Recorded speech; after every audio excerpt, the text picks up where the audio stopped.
মৰমৰ ছাত্ৰ-ছাত্ৰীসকল আজি আমি পঢ়িম হাইড্ৰোজেন স্পেক্ট্ৰাম আৰু এইটো টপিকেই হৈছে তোমালোকৰ এটম চেপ্টাৰটোৰ লাষ্ট ইউনিট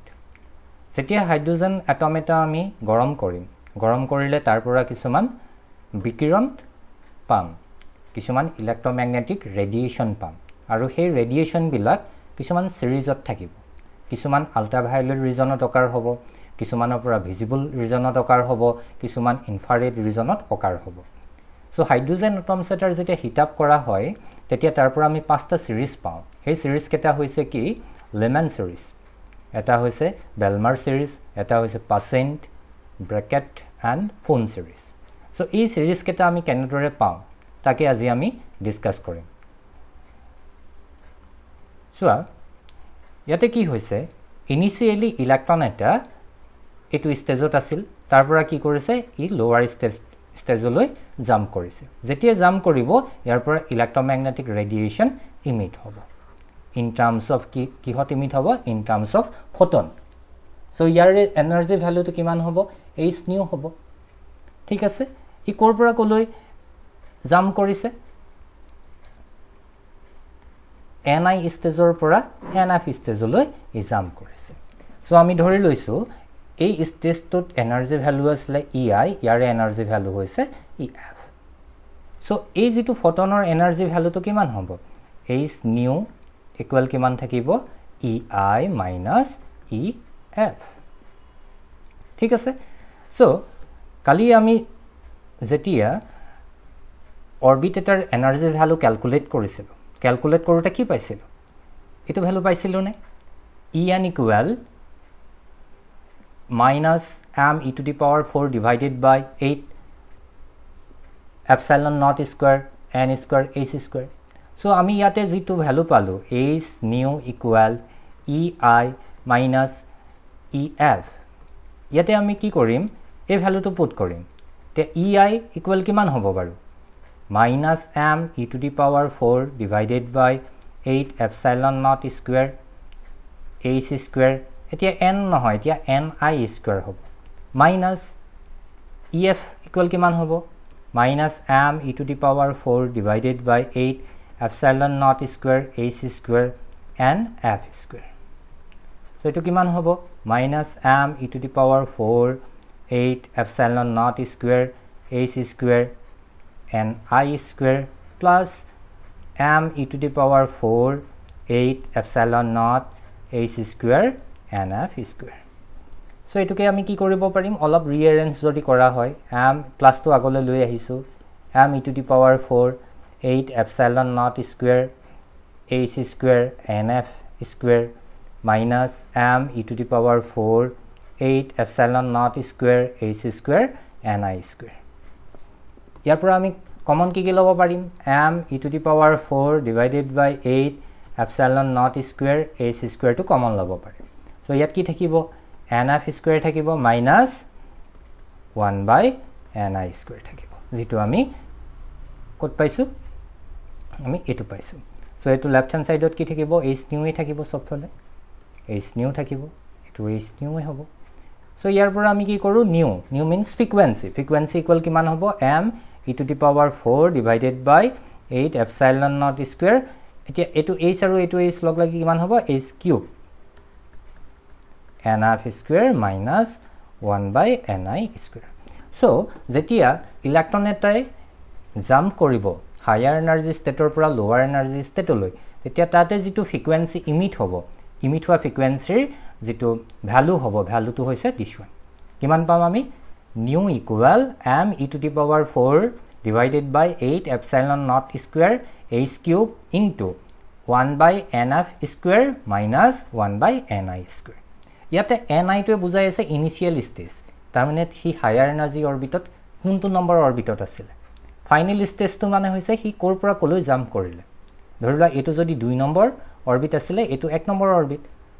হয় নাই সো ইয়াতে ni ইকুয়াল কিমান ni ইকুয়াল 2 আৰু ইয়াতে nf ইকুয়াল কিমান হ'ব nf ইকুয়াল 1 হ'ব সো তোমালোকে যদি এই ফৰ্মুলাটোত আমি যদি ভ্যালুটো পুট কৰি দিও m e to the power 4 h epsilon naught square h cube কোৰ পৰা কলৈ আহিছে 2 নম্বৰ পৰা 1 নম্বৰ লৈ আহিছে সো nf ইকুয়াল কিমান হ'ব 1 স্কয়াৰ মাইনাস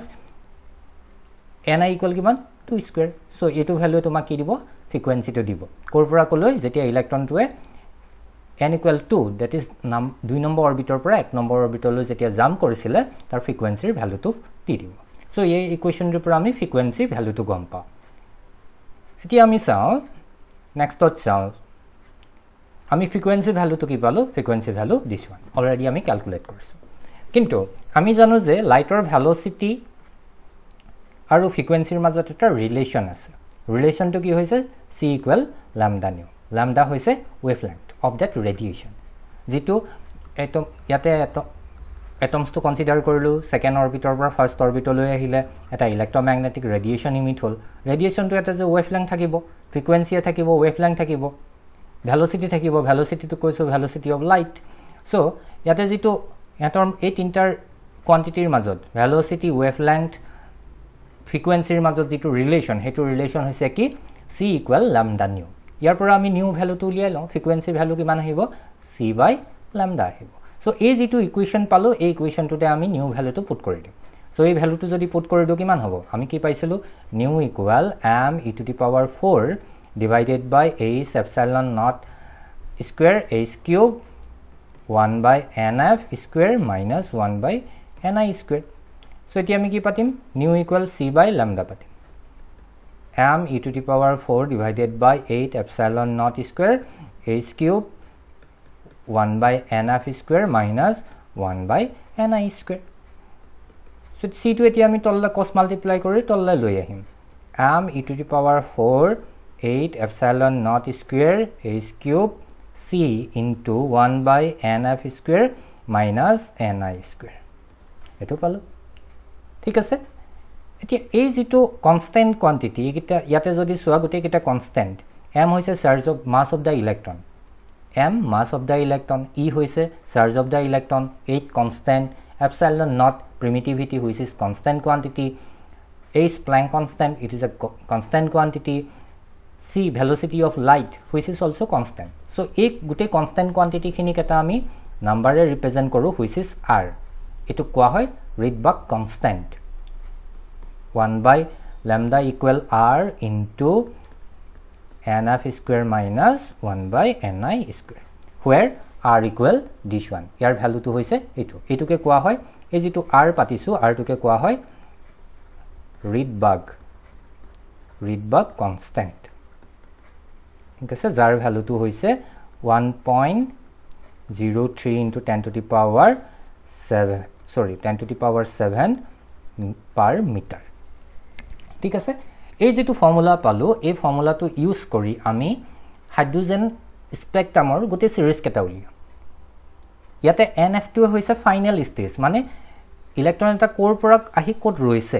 nf2 বুজাই থাকিব ফাইনাল স্টেজ আৰু ni টো ৰিপ্ৰেজেন্ট কৰিব কিমান নম্বৰ অৰবিটৰ পৰা আহিছে হি 2 নম্বৰ পৰা আহিছে নে 3 নম্বৰ পৰা আহিছে 4 নম্বৰ 5 নম্বৰ কিমানৰ পৰা আহিছে এটো ৰিপ্ৰেজেন্ট কৰিব সো ইয়াতে কোনো এটা সিৰিজৰ কাৰণে nf ৰ ভ্যালুটো ফিক্স থাকিব কিন্তু ni ভ্যালুটো চেঞ্জ হ'ব সো এতিয়া আমি চাও এই যেটো ফর্মুলা পালো এই ফর্মুলাটো ইউজ কৰি কেনেদৰে আমি হাইড্ৰোজেন স্পেক্ট্ৰাম কেটা পাব পাৰো সো সোৱা এই যেটো ফাৰ্স্ট যেটো সিৰিজ হাইড্ৰোজেন স্পেক্ট্ৰামৰ তাক কোৱা হয় লেমেন সিৰিজ এই যেটো লেমেন সিৰিজটো অকাৰ তেতিয়া হ'ব যেতিয়া হায়াৰ এনাৰ্জি অৰবিটত থকা ইলেক্ট্ৰন বিলাক লোৱাৰ এনাৰ্জি ষ্টেটলৈ জাম্প কৰিব মিন্স যেতিয়া ই n equal 1 stage to লৈ জাম্প কৰিব যিমানে হায়াৰ এনাৰ্জি অৰবিটত নাথাকক লাগে ইলেক্ট্ৰন বিলাকে যেতিয়া ফাৰ্স্ট অৰবিট তুলে জাম্প কৰিব that is n equal 1 orbit তুলে জাম্প কৰিব তেতিয়া লেমেন সিৰিজটো পাম এটো পৰা কৰক লেমেন সিৰিজেই পাবা ইয়ালে কৰক হি লাগিলে ইনফিনিটিৰ পৰা ইয়ালৈকে কৰক লেমেন সিৰিজেই পাবা কোনটো কন্ডিশনত পাবা n equal 1 মানে হায়াৰ এনাৰ্জি ষ্টেটৰ পৰা যেতিয়া ফাৰ্স্ট অৰবিট তুলে ইলেক্ট্ৰন বিলাকে জাম্প কৰিব তেতিয়া লেমেন সিৰিজ ওকাৰ হ'ব আৰু এটো হৈছে কি স্টেজ n equal 1 টো হৈছে nf স্টেজ মানে ফাইনাল স্টেজত ইয়াতে আহি ইলেক্ট্ৰন খিনি ৰৈ গৈছে এটো nf equal ইয়াতে আমি কি পাতিছো 1 পাতিছো আমি যদি আগৰ ফৰ্মুলাটো চাও আগৰ ফৰ্মুলাটোত কি আছিল সোৱা এটো nf আছিল nf মানে ফাইনাল স্টেজ সো ইয়াতে ফাইনাল স্টেজটো কিমান want ঠিক আছে ই কৰ পৰা আহিব ni ভ্যালুটো কিমান হ'ব ই 2 নম্বৰ পৰা a অৰবিটৰ পৰা আহিব পাৰে 2 নম্বৰ পৰা আহিব পাৰে 3 নম্বৰ পৰা আহিব পাৰে 4 নম্বৰ পৰা আহিব পাৰে 5 ৰ পৰা আহিব পাৰে 6 পৰা আহিব পাৰে সো যেতিয়া এই কন্ডিশনটো ফুলফিল হ'ব যেতিয়া ইলেক্ট্ৰনছ বিলাক হায়াৰ এনাৰ্জি অৰবিটৰ পৰা যেতিয়া n = 1 অৰবিটলৈ জাম্প কৰিব তেতিয়া কি সিৰিজ অকাৰ হ'ব লেইমেন সিৰিজটো অকাৰ হ'ব আৰু এই যেটো লেইমেন সিৰিজ থাকিব লেইমেন সিৰিজটো কোনটো ৰিজনত অকাৰ হ'ব ইউভি ভিজিবল ৰিজনত অকাৰ হ'ব কেতিয়াবা এক নম্বৰ লগা question হুধে the layman series occurs in dash region তেতিয়া লিখিব লাগিব ultraviolet region or uv region ঠিক আছে সোসুৱা ইলেক্ট্ৰন বিলাক 2 নম্বৰ পৰা 1 নম্বৰ অৰবিটত আহি ৰৈ গৈছে এটো দেখিছানে 3 নম্বৰ পৰা 1 নম্বৰত আহিছে এটো এনেদৰে আহি 1 নম্বৰ অৰবিটত যেতিয়া ৰৈ যাব তেতিয়া লেইমেন সিৰিজটো অকাৰ হ'ব নেক্সট যাও যেটো বেলমাৰ সিৰিজ আছিল বেলমাৰ সিৰিজটো কৰ পৰা কলৈ আহিছে সোৱা ই এতিয়া কিন্তু 1 নম্বৰত আহি ৰৈ যোৱা নাই ইলেক্ট্ৰন বিলাক কলৈ আহিছে n = 2 অৰবিটত আহিছে 2 নম্বৰ অৰবিটটো যেতিয়া ইলেক্ট্ৰন বিলাক হায়াৰ এনাৰ্জি অৰবিটৰ পৰা যেতিয়া ই 2 নম্বৰ এনাৰ্জি অৰবিটলৈ আহিব ঠিক আছে 2 নম্বৰ এনাৰ্জি অৰবিটলৈ যেতিয়া আহিব তেতিয়া কি সিৰিজটো পাম বেলমাৰ সিৰিজটো পাম ঠিক আছে ইনফিনিটিৰ পৰা লাগিলা হক ই যেতিয়া 2 নম্বৰ অৰবিটতে ৰৈ যাব ইলেক্ট্ৰন বিলাকৰ জাম্প যেতিয়া কৰি 2 নম্বৰ অৰবিটত ৰৈ যাব তেতিয়া আমি কি সিৰিজটো পাম বেলমাৰ সিৰিজটো পাম মনত ৰাখিবা 1 নম্বৰ পৰা কিন্তু 2 নম্বৰলৈ গলা আমি নহব আমি কি কৰিব লাগিব হায়াৰ এনাৰ্জিৰ পৰা আহিব লাগিব বুলি কৈছো 1 নম্বৰ পৰা 2 নম্বৰ ইয়াৰ পৰা ইয়ালৈ জাম্প কৰিলে আমি কিন্তু বেলমাৰ সিৰিজটো নাপাও কৰ পৰা কলৈ হ'ব লাগিব এটো কন্ডিশনত নাপাও ই হায়াৰ এনাৰ্জি অৰবিটৰ পৰা আহিব লাগিব 2 নম্বৰ অৰবিটলৈ ই হায়াৰ এনাৰ্জি অৰবিটৰ পৰাহে আহিব লাগিব তেতিয়াহে আমি বেলমাৰ সিৰিজটো পাম so in that case nf = কিমান হ'ব nf = 2 কাৰণ ইলেক্ট্ৰন বিলাক কত ৰৈ গৈছে ই ফাইনাল ষ্টেজ 2 ৰৈ গৈছে ই কৰ পৰা আহিছে ni = কিমানৰ পৰা আহিব ই 3 নম্বৰ পৰা আহিব লাগিব 3 4 5 6 এনেদৰে আহিব লাগিব কাৰণ ইয়াতে ফাইনাল ষ্টেজটো 2 আছে সো 2তকৈ ওপৰৰ অৰবিটৰ পৰা আহিব লাগিব তেতিয়া আমি বেলমাৰ সিৰিজ পাম ঠিক আছে সো ইয়াতে আমি nf = 2 পাতিছো which is fixed আৰু ni ভ্যালুটো ভেৰিয়েবল হ'ব যাৰ ভ্যালুটো হ'ব 3 4 5 ... আৰু যেটো বেলমাৰ সিৰিজ হ'ব ই ভিজিবল ৰিজনত অকাৰ হ'ব ইলেক্ট্ৰমেগনেটিক স্পেক্ট্ৰামটোৰ ভিজিবল ৰিজনত বেলমাৰ সিৰিজটো অকাৰ হয় ঠিক আছে নেক্সট যেটো পাসন সিৰিজ আছে এই সিৰিজটো কৰ পৰা কলৈ আহিছে চোৱাচোন ইলেক্ট্ৰনছ বিলাক এতিয়া n = 3 অৰবিটত ৰৈ গৈছে ই হায়াৰ এনাৰ্জি অৰবিটৰ পৰা আহিছে n = 3 অৰবিটত ৰৈ গৈছে n = 3 অৰবিটত ৰৈ গৈছে ই লাগিলে ইনফিনিটিৰ পৰা হক n = 3 অৰবিটত যেতিয়া ৰৈ যাব তেতিয়া এই পাসন সিৰিজটো অকাৰ হ'ব সো ইয়াতে nf ফাইনাল ষ্টেজটো কিমান 3 সো ni = কিমান হ'ব লাগিব কাৰণ 3তকৈ ওপৰৰ পৰা আহিব লাগিব না এটো কাৰণে 4 5 6 7 ... এই কন্ডিশনটো যেতিয়া ফুলফিল হ'ব তেতিয়া কি সিৰিজটো পাম আমি পাসন সিৰিজ পাম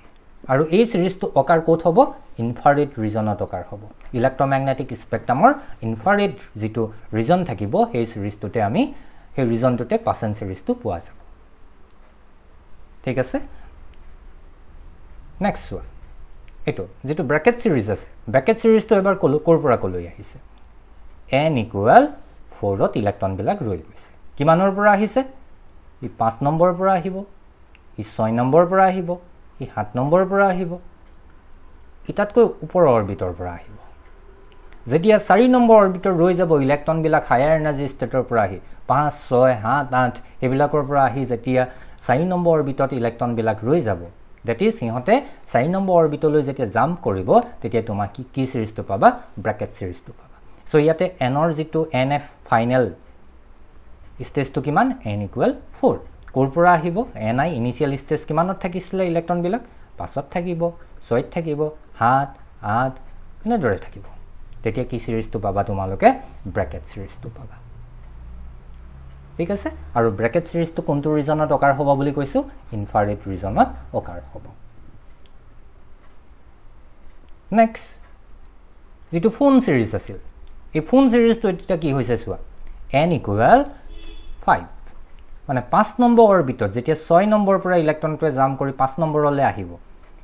7 নম্বৰৰ পৰা যেতিয়া জাম্প কৰি 5 নম্বৰত আহিব 8 নম্বৰৰ পৰা জাম্প কৰি যেতিয়া 5 নম্বৰত আহিব তেতিয়া আমি কি পাম ফোন সিৰিজটো পাম বা ইনফিনিটিৰ পৰা হি যেতিয়া ইয়াতে ৰৈ যাব that is not infinity at this higher energy orbitor পৰা হি যেতিয়া ইয়াতে 5 নম্বৰ অৰবিটত ৰৈ যাব তেতিয়া আমি কি পাম ফোন সিৰিজটো পাম যেটো ফোন সিৰিজৰ কাৰণে nf ইকুৱেল কিমান হ'ব nf ইকুৱেল হ'ব 5 আৰু ni ইকুৱেল কিমান হ'ব 6 কাৰণ এটো 5 যেতিয়া তাতকৈ ওপৰৰ পৰা আহিব লাগিব কিমান 6 7 8 9 এনেদৰে গৈ থাকিব যেতিয়া 6 নম্বৰ অৰবিটৰ পৰা জাম্প কৰি ইলেক্ট্ৰন 5 নম্বৰত আহিব তেতিয়া আমি ফোন সিৰিজ পাম 7 ৰ পৰা যেতিয়া 5 নম্বৰত আহিব 8 ৰ পৰা 5 নম্বৰ 9 ৰ পৰা 5 নম্বৰলৈ যেতিয়া আহিব 10 ৰ পৰা 5 নম্বৰলৈ যেতিয়া আহিব তেতিয়া আমি কি পাম এই ফোন সিৰিজটো পাম আৰু এই যেটো ফোন সিৰিজ হ'ব ই ইলেক্ট্ৰমেগনেটিক স্পেক্ট্ৰামৰ কোনটো ৰিজনত অকাৰ হ'ব ইনফ্ৰাৰেড ৰিজনত অকাৰ হ'ব সো আশা ৰাখিছো তোমালোকে বস্তুখিনি বুজি পাইছা আৰু হাইড্ৰোজেন স্পেক্ট্ৰামৰ ওপৰত তোমালোকৰ কোৱেশ্চন হ'ব তোমালোকে আমি যেটো ফৰ্মুলা ডিৰাইভ কৰিছিলো এই যেটো ফৰ্মুলা ডিৰাইভ কৰিলো এই ফৰ্মুলাটো তোমালোকে কেনেদৰে ডিৰাইভ কৰিলো আকৌ এবাৰ ভালকৈ চাবা তোমালোকক সুধিব পাৰে যে বেলমাৰ সিৰিজ ইলেক্ট্ৰমেগনেটিক ৰিজনৰ কোনটো ৰিজনত অকাৰ হ'ব তেতিয়া তোমালোকে ক'ব লাগিব কোনটো ৰিজনত অকাৰ হয় ভিজিবল ৰিজনত অকাৰ হয় লেমন সিৰিজটো কোনটো ৰিজনত অকাৰ হয় তোমালোকে ক'ব পাৰিব লাগিব আল্ট্ৰাভায়োলেট ৰিজনত বা ফোন সিৰিজটোৰ কাৰণে যেটো ফৰ্মুলা তাৰ ফৰ্মুলাটো কি হ'ব তেতিয়া এইটো লিখিব পাৰিব লাগিব সিমিলাৰলি বাকিবিলাক সিৰিজৰ কাৰণেও তোমালোকক সুধিব পাৰে বা তোমালোকক সুধিব পাৰে ৰিডবাৰ্গ যেটো কনস্ট্যান্ট তাৰ ভ্যালু কিমান 1.03 * 10 to the power 7 per meter এটো এনেকৈ ক'ব পাৰিব লাগিব সো ইয়াৰ পৰা তোমালোকক এক্সামত কোৱেশ্চন আহিব শৰ্ট কোৱেশ্চন আহিব হয়তো লং কোৱেশ্চনো আহিব পাৰে কিন্তু শৰ্ট কোৱেশ্চনটো আহিব আৰু মোৰ যদি ভিডিওবিলাক তোমালোকে ভাল পাইছা তেনে হলে ভিডিওবিলাকত কমেন্ট কৰিবা ভিডিওবোৰ শেয়াৰ কৰিবা আৰু মোৰ চেনেলটো সাবস্ক্ৰাইব কৰিবা সো ইমানতে এটম চেপ্টাৰটো শেষ হৈছে তোমালোকৰ যদি কাৰোবাৰ কিবা ডাউট আছে তেনে হলে মোক কমেন্ট কৰি জনাবা মই আকৌ সেই টপিকটো ভালকৈ ডিসকাস কৰিম থ্যাংক ইউ